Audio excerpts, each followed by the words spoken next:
Donc, pour l'équipe numéro 7, pour le cas d'entrepreneuriat niveau collégial, je vous lirai les instructions du cas pour ensuite laisser les juges se présenter un par un. Vous disposez de 15 à 20 minutes afin de présenter votre solution au juge. Le temps s'écoule à partir du moment où un membre de l'équipe débute la présentation. Je vous montrerai le temps restant à l'aide d'un carton lorsqu'il vous restera 10 minutes, 5 minutes, 2 minutes, 30 secondes et les 10 dernières secondes qui seront indiquées à l'aide de mes doigts. Si l'un des membres de l'équipe continue à parler à la fin du décompte, je vais le signifier, la présentation s'arrête de cet instant. Si vous faites moins de 15 minutes, il y aura une pénalité d'1 point par 30 secondes manquantes. Important de ne jamais mentionner le nom du cégep lors de votre présentation. Les juges bénéficieront ensuite d'une période de questions de 5 minutes lors de laquelle ils pourront vous demander des éclaircissements concernant votre solution. Notez que lors de la période de questions, aucun décompte de temps ne vous est donné, mais si un membre de l'équipe est en train de parler lorsque le compteur affiche 5 minutes, il est autorisé à terminer sa réponse. Les juges peuvent maintenant se présenter. Bonjour, Pierre Bizet, directeur général de l'Association des clubs entrepreneurs étudiants du Québec. Bonjour, je m'appelle Catherine Bichon, je suis étudiante en métier d'antiopération, puis du projet social. Bonjour, je suis Madame Gagnon, fondatrice du projet aussi, et étudiante à la maîtrise en Québec. Commencer. Se réunir est un début. Rester ensemble est le progrès. Travailler ensemble, c'est la réussite. Aujourd'hui, cette célèbre citation d'Henry Ford est la promesse que nous vous faisons. Et nous sommes l'agence Distinction. Avant de débuter la présentation, laissez-moi vous présenter mes collègues. À ma droite, Christophe Boucher, enchanté. et à ma gauche, Enchanté. et moi-même, Mathieu Brisson. Donc aujourd'hui, vous nous avez soumis un mandat. Le mandat était le suivant. Donc, vous avez demandé d'arriver avec une approche marketing qui allait pouvoir différencier votre offre de celle de vos concurrents pour vraiment ainsi atteindre une clientèle pertinente, la clientèle que vous cherchez. De plus, vous avez demandé de cibler la tactique de pénétration de marché qui allait pouvoir justement suivre votre vision d'entreprise en plus d'atteindre vos objectifs futurs. Avec ce mandat-là en tête, on s'est déterminé une cible qu'on allait vraiment garder. On allait garder le mandat et notre cible qu'on s'était déterminé pour baser nos stratégies, baser notre plan de match. Donc la cible était la suivante. Notre cible qu'on s'est déterminé est d'établir des bases solides sur tous les aspects de l'entreprise pour vous permettre de réaliser votre vision unique que vous avez ainsi que vos objectifs futurs. Petit plan de match de la présentation. Donc, tout d'abord, on va commencer avec une analyse interne et externe de votre entreprise. Ensuite, nous allons poursuivre avec les stratégies, échéanciers, quelques mesures de contrôle et pour terminer, quelques petits conseils. Donc, pour ce qui est de l'analyse, on a fait l'analyse interne et externe de votre entreprise. Donc, on a décelé vos forces, vos défis, vos opportunités ainsi que les menaces qui s'offrent à vous. Donc, pour ce qui est de l'analyse interne, on a décelé vos principales forces et vos principaux défis. Donc, vos forces, c'est votre idée. On pense que vous avez vraiment une idée qui est innovatrice, c'est vraiment une de vos forces. Ensuite, vous avez le service qui est directement avec les travailleurs. Donc, c'est direct avec les entreprises, direct avec les travailleurs. Ensuite, les implications. Donc, on sait que vous vous impliquez beaucoup dans les communautés, l'association de leadership, de physiothérapie, puis aussi votre expérience. Les deux où vous étudiez en physiothérapie puis en entrepreneuriat, donc c'est deux super bonnes formations. Puis en plus, vous travaillez dans le domaine des jeux. Aussi, la satisfaction employé-employeur. On sait qu'avec vos produits, les employés ainsi que les employeurs vont être vraiment satisfaits de votre produit. Puis, les horaires flexibles que vous offrez. Donc, vous offrez un horaire qui est flexible, dépendant des besoins. Par la suite, pour ce qui est des défis, donc on sait que vous connaissez peu en marketing, parce qu'il y a des formations que vous suivez, il y a beaucoup de marketing dans ces formations-là. Puis aussi, que vous n'êtes pas à temps plein, en fait, dans l'entreprise, donc vous êtes encore aux études, vous pouvez pas vous investir à 100% dans l'entreprise. Donc, ces forces-là, on va s'appuyer là-dessus pour aller baser nos stratégies, pour aller créer nos stratégies. Puis, aussi, ce qui est important en entreprise, d'aller faire l'analyse externe. Donc, d'aller voir les facteurs qui sont externes à l'entreprise, mais qui peuvent quand même affecter l'entreprise. Donc, il y a les opportunités. On parle d'opportunités comme un partenariat avec la CSST pour faire de la publicité ou un autre partenariat. Aussi, la réputation de l'employeur. Qu'est-ce que je veux dire par là? C'est qu'un employeur, un dirigeant, ça va avoir une bonne réputation auprès de ses employés et auprès du public. Donc, avec vos produits, c'est possible d'avoir une super bonne réputation pour l'employeur. Aussi, il y a une tendance santé et bien-être. Donc, dans la société en général, c'est super tendance de santé, c'est super tendance de bien-être physique de la personne. Puis aussi, vos produits offrent une économie de temps. Donc, il faut vraiment aller jouer là-dessus. C'est vraiment une grosse opportunité pour vous. C'est une opportunité de temps. Les travailleurs, c'est une économie de temps, pardon. Donc, les travailleurs ont besoin de se déplacer pour aller faire leur traitement, c'est sur place. Puis, on sait que 65% des travailleurs ressentent des douleurs. Donc, on sait qu'il y a un marché qui est là pour ça. Puis, il faut vraiment aller chercher le plus de travailleurs possible. Pour ce qui est des menaces, Donc, il y a le flanc. Il faut vraiment agir rapidement parce qu'il y a des gros joueurs en physiothérapie, puis le marché, comme j'ai marqué ici, dans le fond, le marché est vraiment super. Il y a beaucoup de joueurs dans le marché, donc il faut faire attention à ça parce que les gros joueurs, ce qu'ils peuvent faire, c'est que s'ils voient que votre idée fonctionne, ce qu'on croit, ce qu'ils vont faire, c'est qu'ils vont essayer de voler votre idée, puis ils ont déjà le système en place, donc ils peuvent aller prendre votre idée rapidement. Aussi, il y a les heures d'ouverture, ainsi qu'il y a un éventail de services assez immense quand même que la concurrence offre. Donc, il y a ostéopathe, physiothérapie, chirothérapie, il y a beaucoup de services qui sont en place sur le marché. Donc, à l'aide de cette analyse interne et externe de votre entreprise, c'est vraiment avec ça qu'on a basé 4 stratégies distinctes qui gravitent autour de votre entreprise et qui gravitent aussi autour de la cible qu'on s'est fixée auparavant. Donc, premièrement, on va débuter avec la stratégie marketing pour commencer, débuter par où qu'on commence dans le fond. Ensuite, la stratégie d'opération. Ensuite, la stratégie des ressources humaines et pour terminer avec la stratégie financière. La première chose qu'on veut vous dire avant de vous parler de la stratégie marketing, une des choses qu'on croit vraiment beaucoup de l'agence Distinction, c'est le cercle d'or. Je ne sais pas si vous avez déjà été familiarisé avec, en anglais on l'appelle le Golden Circle. Donc, la première chose, c'est que beaucoup d'entreprises vont partir de l'extérieur du cercle. Donc, ils vont partir du produit vers l'intérieur, donc pour aller vers le pourquoi on fait ça. Nous, qu'est-ce qu'on met de l'avant? C'est partir de l'intérieur, donc vraiment, pourquoi vous avez créé votre entreprise, qui est d'aider les travailleurs à rester en santé puis d'augmenter la productivité des entreprises, à aller vers l'extérieur. Donc ensuite, après le pourquoi, il y a le comment. Donc c'est offrir un service très personnalisé aux entreprises. Et le quoi, c'est des services de physiothérapie, tout simplement. Donc avec tout ça, la stratégie marketing. Donc par où qu'on débute? On a vraiment vu que c'est une chose que vous vouliez savoir aujourd'hui. C'est quoi qu'on fait quand on commence, quand on finit dans un an, on sort nos études, vous avez une idée exceptionnelle. Donc par où qu'on débute? La première chose, c'est l'entreprise, vous êtes une entreprise, allez chercher les entreprises, donc les employeurs. Donc, simple frais marketing, des coûts de téléphone. Qu'est-ce qu'on veut véhiculer au téléphone? C'est vraiment le message que vous avez à leur transmettre et les bénéfices à court terme. Vos avantages concurrentiels que vous avez nommés dans le document, c'est vraiment là qu'il faut les faire ressortir. Aussi, une autre chose que vous nous avez dit, c'est que la formation aux employés, c'est obligatoire pour les entreprises de mettre un 1% dans le budget de formation. Donc, de dire aux employés de rentabiliser cette dépense-là avec vos services. Donc, c'est ça que ça va faire, que vous allez aider les travailleurs. Au niveau de la communication, chose qu'on a pensé, je ne sais pas si vous êtes familier avec Netflix, je crois que oui, dépendamment de votre âge, plusieurs personnes connaissent Netflix. Qu'est-ce qu'ils font Netflix? Ils donnent, en fond, ils ont une idée géniale Netflix. Qu'est-ce qu'ils font? Ils donnent un mois gratuit.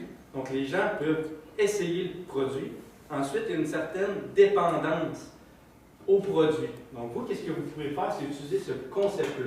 Le premier mois, il est gratuit. Donc, c'est là qu'on peut vraiment vanter pendant ce premier mois-là les services que vous offrez. Donc, les entreprises voient les bénéfices à court terme. Donc, c'est là, dans le fond, une dépendance qui crée, les entreprises veulent continuer. C'est là, après ça, que les clients arrivent. Donc, pour ce faire, le premier mois, qu'est-ce qu'on a pensé? C'est de faire des ateliers. Dans les ateliers, qu'est-ce qu'on va faire? C'est démontrer, c'est sûr que votre métier est là, vous pouvez faire plusieurs impacts positifs à la clientèle. Dans les ateliers, on veut vraiment montrer les impacts à court terme. Donc, rapidement, vraiment les choses que vous pouvez voir, que dans le fond, les employés des employeurs voient vraiment à court terme les bénéfices rapidement pour qu'ils veulent, après ça, un mois, continuer avec vous. Donc, vraiment, dans les ateliers, on véhicule des messages à court terme. Donc, c'est ça. C'est là qu'après ça qu'on croit que les contrats vont découler de ça. La dernière chose, c'est de mettre à jour la filière. Vous avez dit que vous avez beaucoup de concurrence. Il y a plusieurs cliniques de physiothérapie. Mais la tendance aujourd'hui, c'est que les métiers aillent vers la clientèle et non que le client ait besoin d'aller vers le service en tant que tel. Donc, nous, qu'est-ce qu'on pense?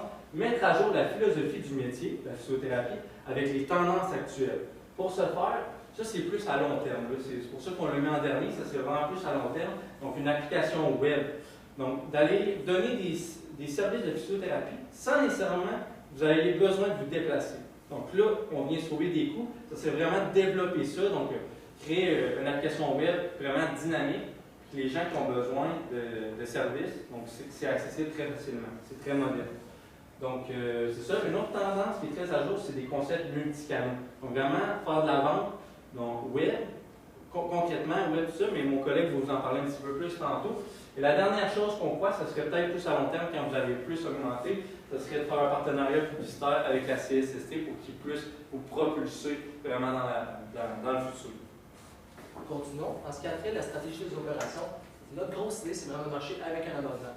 Comme mon collègue l'a mentionné, justement, l'abonnement Netflix, bon, ça serait paiement et ça serait payant. En plus, ça serait un concept innovant. C'est un concept innovateur, un concept nouveau, vraiment intéressant et très payant. Laissez-moi vous expliquer. Notre idée, un exemple. Vous allez voir une entreprise vous leur proposer le mois gratuit. Par la suite, ils sont intéressés par vos services. Dans le cas, disons sur notre dossier. Vous leur offrez une plage horaire. Par exemple, le lundi, le jeudi, nous sommes disponibles à aller faire les traitements, les évaluations, quoi que ce soit dans votre entreprise comme vous le désirez. Donc, c'est vraiment un service de traitement et d'évaluation illimité les jours de la plage horaire correspondante avec l'entreprise. Donc, c'est intéressant pour l'entreprise parce que quand vous vous déplacez, ils reçoivent les traitements, ils n'ont pas besoin de payer directement. Tu sais, le petit feeling de la carte de crédit. On rentre dans une boutique, la carte de crédit, on a moins l'impression qu'on paye. C'est le même principe. Ils recevaient des services pendant un mois complet sans avoir l'impression de payer. L'employeur paierait juste une fois. L'exemple, je vous mets un petit exemple juste pour montrer les coûts. Par exemple, 8 évaluations. Là, je me suis fié au temps moyen d'une évaluation et le prix moyen. C'est de 575 et 20 de vente dans la journée. Si vous faites 8 évaluations, si par exemple, 50-50, 4 heures d'évaluation, 4 heures de traitement, on va environ 192 et 15 traitements, si on suppose peut-être juste ça de la journée, 471 $. Pourquoi je vous montre ça? Tout simplement pour vous dire que les entreprises n'ont pas uniquement ça à faire. C'est que si vous proposez un lundi et un jeudi, ça ne veut pas dire qu'à tous les semaines, ils vont l'utiliser. Ce qui fait que ça peut devenir très rentable, entre autres des semaines où vous n'avez pas besoin de rien faire en parenthèse pour eux, parce qu'ils n'ont pas le temps justement de faire ça tous les lundis, tous les jeudis. Et autre chose d'important aussi en ce qui a trait à l'abonnement, que j'aimerais vraiment vous mentionner, c'est que ça fonctionnerait le montant de l'abonnement par rapport au nombre d'employés qui veulent être touchés par ça. Par exemple, l'employeur décide, j'aimerais que mes 10 cadres aient accès à ce traitement-ci, donc il faudrait vraiment un abonnement, un prix en conséquence. Et de plus, ce serait intéressant aussi d'accepter d'ajouter des options, parce que votre métier vous offre vraiment plusieurs choses, en fait. Des formations supplémentaires, une organisation de l'espace pour que ça soit plus sécuritaire, entre autres. Dernière chose, comme mon collègue m'a mentionné plus tôt, le service multicanal, c'est justement jouer sur de la vente, pas seulement directement à l'entreprise sur place, mais aussi sur d'autres niveaux, comme entre autres un blog, un site qui est accessible via l'employeur. Exemple, l'employeur décide de s'abonner à votre service. Vous leur offrez, entre autres, un nom d'utilisateur, un mot de passe qui va offrir à ses cadres, par exemple, qui, eux, vont pouvoir aller visiter le site, avoir accès à des blogs santé, des idées d'entraînement qui vont pouvoir les aider, etc. Pour continuer le service, même via un blog ou un site, ça va être très intéressant. Évidemment, les réseaux sociaux, c'est très à la mode. Il y a tellement de personnes qui voyagent là-dessus. Ça serait vraiment important d'exploiter. Un peu comme le blog et le site, c'est sûr qu'il y a des coûts engendrés à ça, mais comme vous le savez, l'espèce de tendance, il y a tellement de personnes sur Instagram, sur Facebook, qui aiment montrer les tendances santé, comment se nourrir, comment se déplacer. Ça peut être niaiseux, mais le monde sont très attirés par ça, comme les réseaux sociaux aussi très attirés. C'est vraiment une opportunité intéressante pour eux. Au niveau des stratégies, ressources humaines. Donc, qu'est-ce qu'on fait avec les ressources humaines? Pour l'instant, on sait que c'est vous, les ressources humaines, présentement. Donc, c'est pour ça qu'on va partir du début. Donc, la croissance, comment ça va marcher? C'est sûr que c'est vous qui va faire le développement. Donc, au début, vous ne voulez pas tout de suite engager quelqu'un à temps plein, puis vous partez dans le rouge tout de suite. Donc, c'est vraiment vous, au début, qui va devoir vous impliquer pour aller chercher, justement, contacter les entreprises, puis d'aller chercher les contrats. Donc, après ça, c'est aussi les premières implications dans les ateliers qu'on fait durant le premier mois, les ateliers qu'on voit les impacts à court terme, ça va être vous.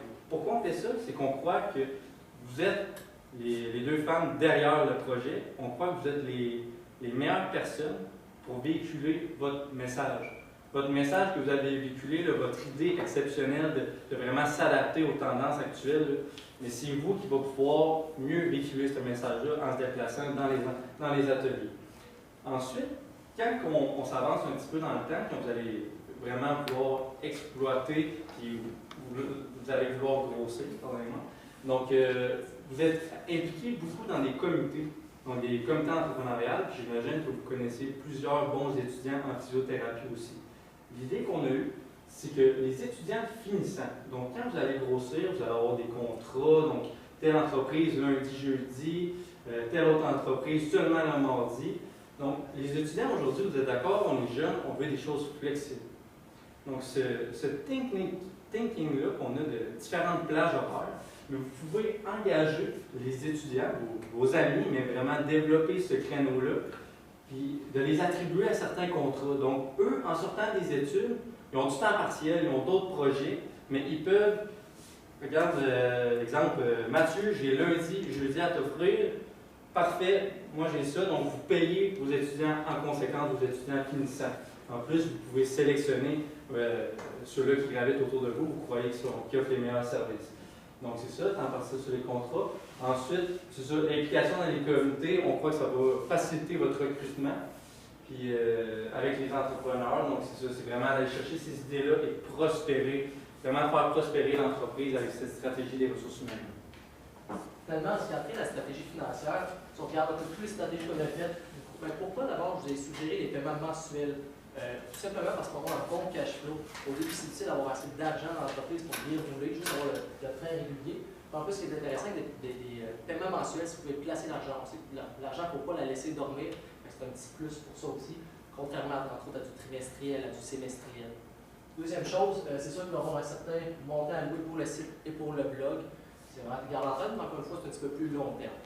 En ce qui a trait au marketing, évidemment, les formations gratuites, ça coûte de l'argent en temps. C'est sûr que vous devez vous déplacer, le gaz que ça peut coûter.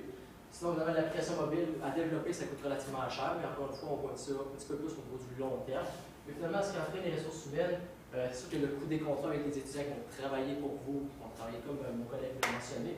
Évidemment, c'est important de prévoir quelques fonds pour les mesures de contrôle. D'ailleurs, les mesures de contrôle, mon collègue va vous les présenter. L'échéancier, après l'échéancier, nous croyons vraiment que c'est important de partir tout de suite de la stratégie de marketing. La première année, il faut aller vraiment baser quelque chose de solide. C'est vraiment là qu'on va essayer de vraiment couvrir le tout. À la fin de l'année, c'est vraiment là qu'on va enclencher les opérations, les ressources humaines, on va tout ça ensemble pour arriver au meilleur résultat possible. Et en ce qui a trait les mesures de contrôle, voyons que trimestriellement, c'est raisonnable de vérifier si vraiment nos objectifs sont atteints. Donc, pour ce qui est justement des mesures de contrôle, on a fait 4 mesures de contrôle, une pour chaque stratégie, donc en opération, marketing, ressources humaines et financières.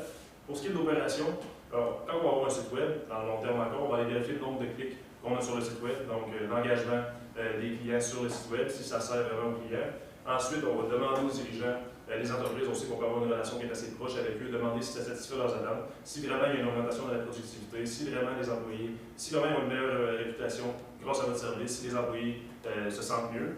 Aussi, pour ce qui est du marketing, on va aller chercher de l'engagement du mois gratuit. Donc, quelles entreprises vont vraiment s'abonner après avec nous suite au mois gratuit? Donc, on va faire des pourcentages d'engagement. Par la suite, pour les ressources humaines, ça va être de vérifier la structure organisationnelle, donc de s'assurer que tous les postes sont optimales. On va vraiment voir si les étudiants qu'on a appliqués sur des contrats font bien le travail, s'ils travaillent comme il faut, puis si vraiment tout est optimal. Donc, si on a la productivité de chacun est à son meilleur. Ensuite, pour ce qui est des mesures de contrôle de niveau financier, ça va être de comparer les réels avec les prévisionnels. Donc, les prévisions de vente qu'on va avoir faites, ça va être vraiment d'aller vérifier si on les atteint, puis si on ne les atteint pas, bien, ça va être d'ajuster ça. Pour terminer, quelques petits conseils.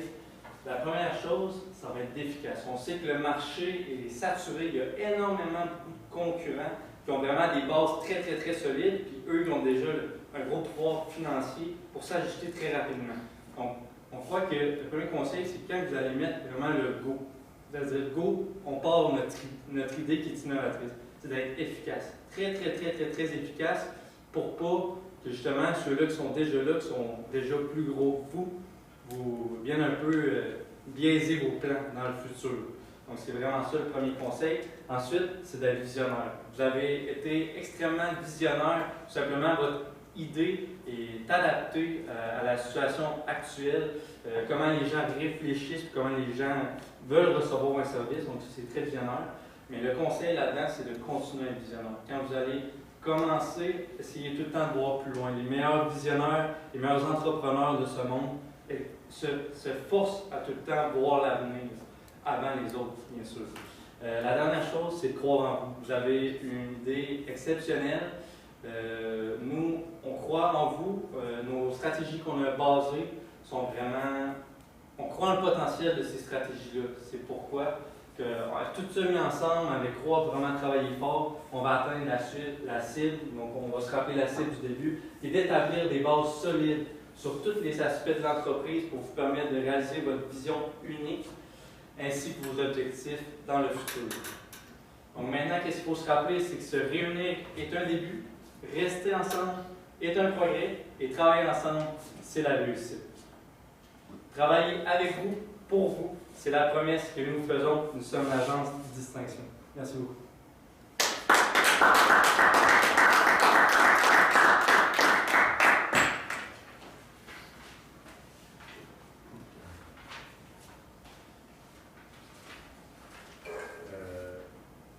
Moi, rapidement, concernant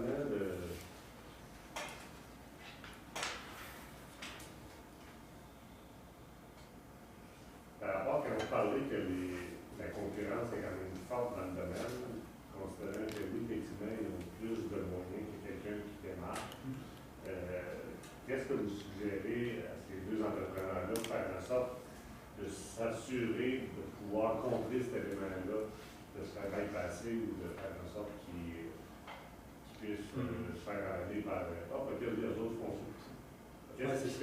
Qu'est-ce qui fait qu'ils pourraient trouver une façon de se diversifier? Pour protéger notre public, ce qu'on va, c'est qu'il faut vraiment aller rapidement. Donc, la première année, c'est pour ça qu'on a mis sur le châssis le marketing tout au long de l'année. Donc, la première année, il faut vraiment y aller le plus rapidement possible, travailler le plus possible pour s'assurer qu'on a une bonne brand derrière nous, que les gens nous connaissent, puis après ça, les concurrents sont plus capables d'aller attaquer notre marché de niche. Il faut vraiment se créer une niche, comme GoPro a fait un petit peu. Ils ont vraiment attaqué le marché le plus possible, ils se sont créés une niche, puis par après, ils étaient protégés des concurrents parce que justement, c'était la référence dans le domaine. Donc, c'est vraiment ça qu'on veut faire avec vous, c'est que vous deveniez la référence dans le service aux employés. Moi, j'ai une petite question. Dans le fond, je trouvais ça vraiment intéressant l'aspect blog, l'aspect application mobile. Je pense que ça attirait beaucoup les travailleurs de bureau qui sont habitués avec l'informatique et tout ça, mais est-ce que ça attirait autant les travailleurs qui sont en usine ou qui ont peut-être moins accès à la technologie? Bien, justement, c'est l'idée derrière, justement, d'aller créer des blogs interactifs, puis vraiment de venir au bout du jour, en fait, c'est que ceux-là qui sont dans les usines, qu'est-ce que je vous dis, c'est qu'eux vont avoir un petit peu moins accès à l'Internet pendant qu'ils travaillent, c'est ça que vous voulez dire? Oui, puis ils ont peut-être moins tendance aussi à le soir aller. Mais c'est là, justement, que ça va être important, dans les ateliers, d'aller montrer les impacts à court terme, même pour ces travailleurs-là qui n'ont pas accès à l'Internet. C'est pour ça que les ateliers, le premier mois gratuit, ça va un petit peu à ça. D'aller même pour ces personnes-là, d'aller montrer les bénéfices vraiment à court terme. Donc, eux, ils vont s'attacher au produit. Ensuite, par rapport à ça, c'est là que vous créez une relation intéressante avec votre client, avec les employeurs, avec les employés qui travaillent en usine. C'est là que l'aspect interactif Internet devient intéressant. Donc, eux vont être intéressés d'aller voir sur l'aspect interactif, ça peut être même des vidéos. Maintenant, c'est rendu actuel de créer des vidéos, puis ça sauve aussi beaucoup de coûts. Vous n'avez pas besoin de vous déplacer pour dire certains trucs, vous vous déplacez, vous dites certains trucs, mais vous dites j'aurais pu le faire autrement, sans me déplacer et sauver des coûts. Donc, c'est ça, des vidéos, vraiment, de créer une surface interactive que les gens ont accès facilement, puis sans nécessairement devoir vous contacter, puis vous venez en entreprise, mais continuez à payer l'abonnement, donc vous allez les retomber. Vous, ce principe d'abonnement, vous ne pensez pas que quand on a des services d'une manière illimitée, les employeurs vont être moins enclins à prendre le service étant donné que l'emploi va pouvoir manquer du travail et aller d'une manière illimitée prendre le service? Ben, la manière limitée, en fait, c'est ça. C'est que, exemple, c'est illimité. Exemple, on dit un lundi et un jeudi. Donc, c'est vraiment dans ces plages-là que les employés vont avoir l'opportunité de s'inscrire à telle heure. Donc, l'employeur, c'est lui qui a le contrôle avec vous, qui a la communication avec vous pour céduler les plages horaires disponibles. Donc, lui, il peut planifier ça. Puis, lui, il a une relation avec ses employés aussi. Donc, il planifie, tel employé va être à telle heure aussi.